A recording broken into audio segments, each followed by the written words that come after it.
Salut, c'est Nicolas, jour -19 avant le brevet, c'est parti pour cet exercice sur les statistiques. Comme d'habitude, tu peux télécharger l'exercice dans la description ou simplement mettre la vidéo sur pause et moi je vais me lancer tout de suite sur la correction.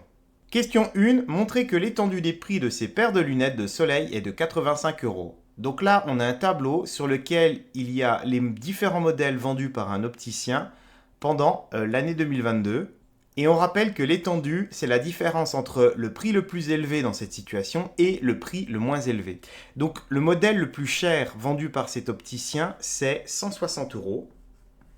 Et le modèle le moins cher, c'est 75 euros.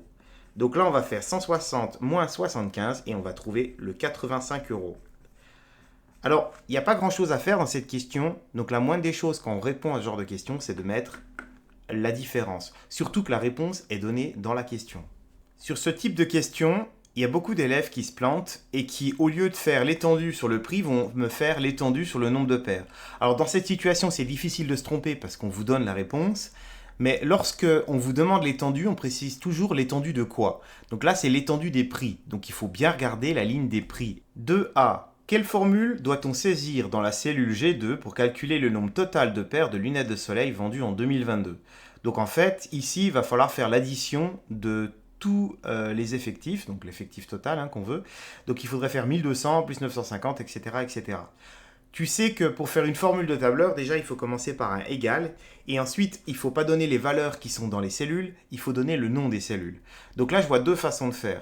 Soit tu écris manuellement toutes les cellules que tu as envie d'additionner, c'est-à-dire B2 qui contient le 1200, plus le C2 qui contient le 950, etc., jusqu'à F2, donc D2, E2 et F2. Ou alors, tu as aussi une formule qui permet d'additionner entre une certaine cellule et une autre. Je te montre. Tu peux mettre égal somme. Somme, je te rappelle que c'est le résultat d'une addition. Et dedans, tu vas marquer le nom de la première cellule, c'est-à-dire B2, le nom de la dernière cellule F2, et la formule va venir additionner toutes les cellules qui se trouvent entre celle-ci et celle-ci. Donc tu mets l'un ou l'autre, la plupart des élèves répondent la première. 2B, calculer le nombre total de paires de lunettes de soleil vendues en 2022. Donc là, cette fois, on te demande de faire le calcul, puisque tu n'as pas de tableur avec toi, tu es obligé de prendre ta calculatrice et de tout additionner. Donc, tu écris le début du calcul. Alors moi, ce que j'ai tendance à faire quand il y a beaucoup de choses à additionner, c'est de mettre le premier, le deuxième, je fais plus avec des points de suspension et j'écris le dernier. Et après, je fais le calcul avec ma calculatrice. Et je trouve 3575, j'écris ma phrase réponse et je vais pouvoir passer à la question d'après.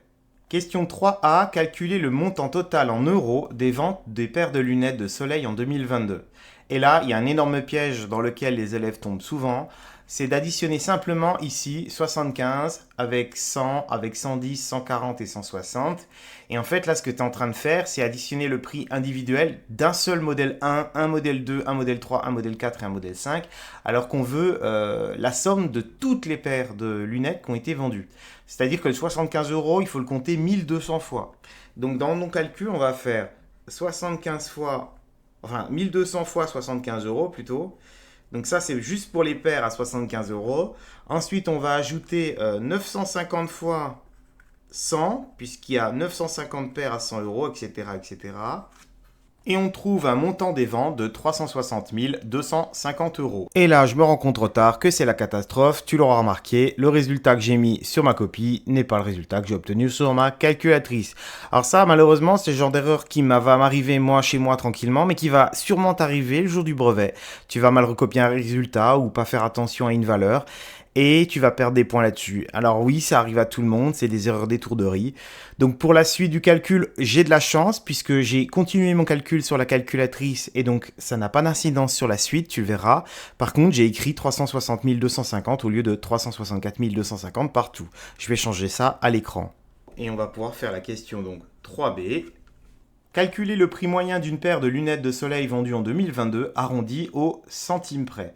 Donc là, il va falloir faire un calcul de moyenne. Pour faire un calcul de moyenne, il va falloir faire la somme de toutes les valeurs. On vient de le faire, en fait, c'est le montant total des ventes. Et on va diviser ça par le nombre de paires de lunettes de soleil qui ont été vendues, qu'on a calculé dans la question d'avant, c'est-à-dire 3575. Donc on va écrire simplement notre calcul.